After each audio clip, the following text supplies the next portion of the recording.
Hello and welcome to the very first episode of Wins of the Week. I'm David Hallett, founder and CEO of Minerva Energy. At Minerva Energy, we're a operations and maintenance consultancy dedicated to ensuring optimal efficiency of wind energy assets. So you're here, Wins of the Week, what is it? What are we planning to do? It's very simple. We're going to look to consolidate the main O&M news stories of the week, of the previous 7 days, the things that we kind of, as operations specialists, think are the most pertinent, and then bring those forward to you in a short 10-minute video, no more than that. Links to those websites, the specific stories and the specifics going on within the industry, so that you can then maybe take a deep dive and keep yourself up to track with what's been going on in those previous 7 days. What we really would like to do is build a community around Wins of the Week. So if within your area of the industry something's happened, some O&M news has happened, please reach out to us and we'll feature it in the program every week.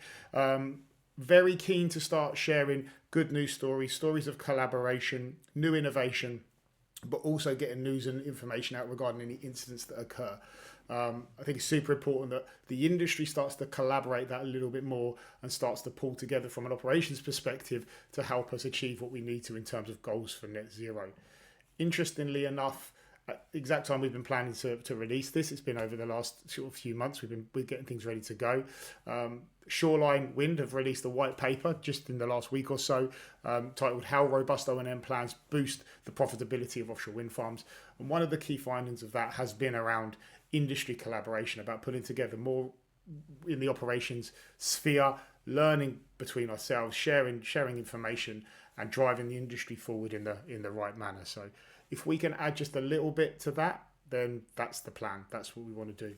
If you are still here, if you're enjoying it, if you find this of value, please like, comment, share, spread the word. As I say, let's build a community and let's make Wins of the Week an area of truth within our operations sphere, so that we can all learn and we can drive the industry forward together.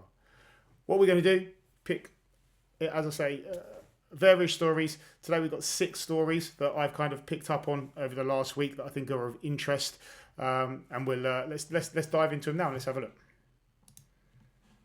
Okay, segment 1 links back to what I said in the opening there. Collaboration and lifestyle challenges in O&M. So offshore wind farms built over the last decade are facing significant challenges, according to Shoreline Wind and this white paper that they've reported today. The legacy fleet is struggling with increasing turbine failures and rising maintenance costs. I think any of us in operations will see that and will respect that. Main component exchanges are on the increase.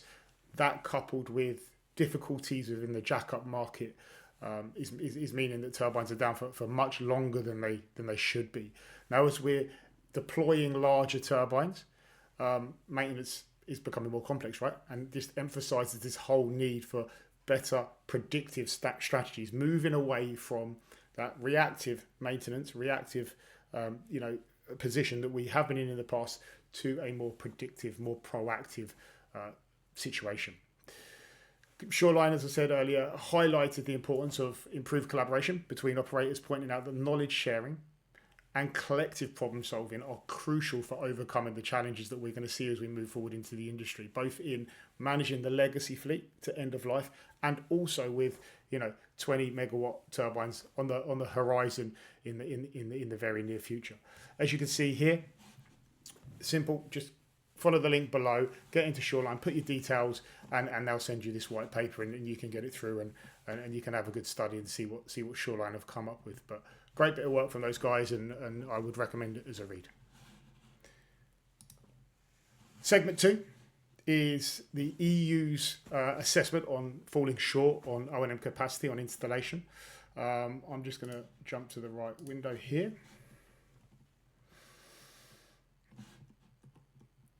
So the EU's 2030 climate targets are under pressure, with only 15 gigawatts of new capacity installed last year. So that's half of the 30 gigawatts that are needed annually year on year to reach the 2030 target.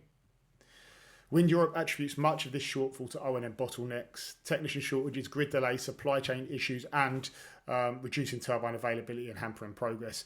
I think, you don't have to look too far to see the difficulties Ørsted in the States, to write down all of these things that have been happening in recent months with the complexities that we're seeing in the industry. And again, that links back to segment one with the highlighted areas of concern from Shoreline and how we need to pull together as an industry. So perhaps not purely O&M based, but has an effect on us in the long term. And ultimately, industry leaders are calling on streamlined logistics, comprehensive technician training programs to address these operational hurdles.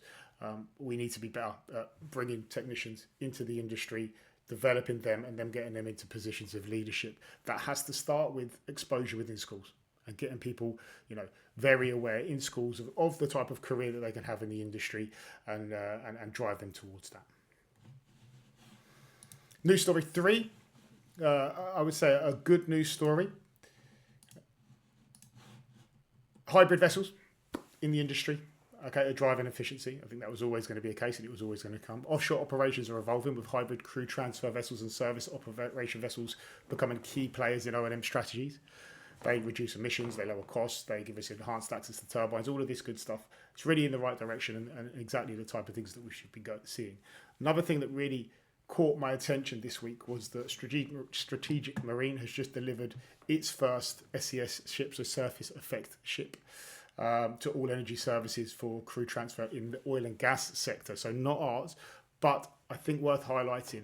I have some experience with SES ships in the past from sites that I've worked on.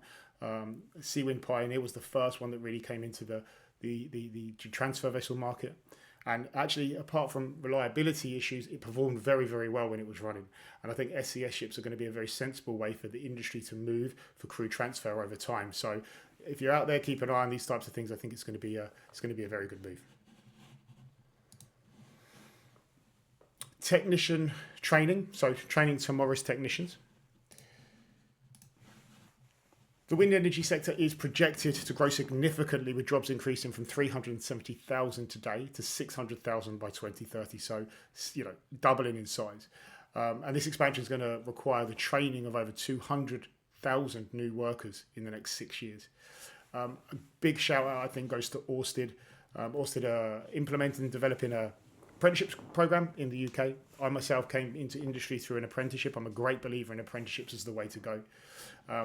They've worked heavily with Grimsby Institute and Barrow and Furness College to develop this apprenticeship scheme. It's a 3-year scheme, 1 year college, and then 2 years working within the turbines and getting used to how things should go.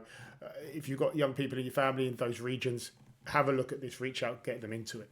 Again, I think that the more community engagement we can do within the industry with regards to educating young people at school level of the value of careers within the wind industry can only help us as well.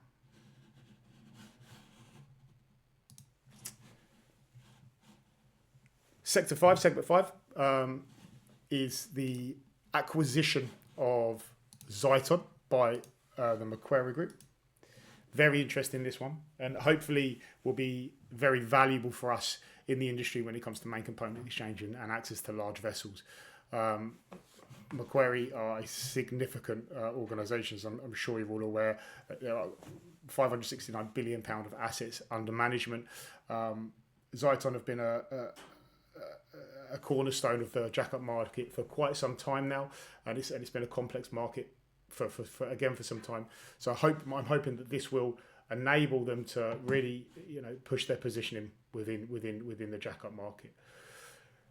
Additionally, Zyton has added another jack-up to its fleet, Wind Discovery. It's going to be operating in Europe and will be here for quite some time ultimately. If you want to have a little look at this, Wind Discovery has been around since 2011. It's been used a lot in the industry, and I think it can be a great move to have it have it operating for us in the European waters.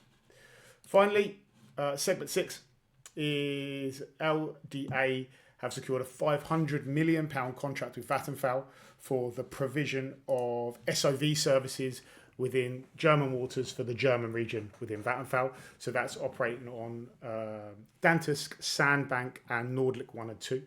So it's for 3 vessels, first two vessels will come in 2027, one mid-27, one towards the end, with a third later on should they require it. I was lucky enough in my previous employment with Vattenfall to go and visit the SOV ships operating in Germany with Michael Lorenzo, the head of region in Germany for Vattenfall, and I'm sure that under Michael's careful leadership that this will be an absolutely successful project and an interesting move towards dedicated vessels for longer term agreements, so that you've got a secure supply chain from Vattenfall. And I think that's the way the industry is going to go. And I think it's a very sensible move, so that you can start this long term planning, looking out to the future at exactly the type of operating strategies that we need to be looking at. So that was Wins of the Week, episode 1, the first episode. 6 main stories there that I found interesting, that I think have some movement for the industry and that could develop, especially the SCS ships. And again, the learnings from that white paper that we mentioned earlier from Shoreline. Get yourself locked in and have a look. As I said, if you found this of any value at all, please like. We're going to put this on YouTube as well, so subscribe, but please share it within your LinkedIn network. Let's build Wind of the Week to become something that people can use as a resource. As I said before, if you have some news that you can bring to us that we can share with the industry, absolutely fantastic. Let's do that, and let's get some good news stories out there. Take care. We'll see you next week. Bye-bye.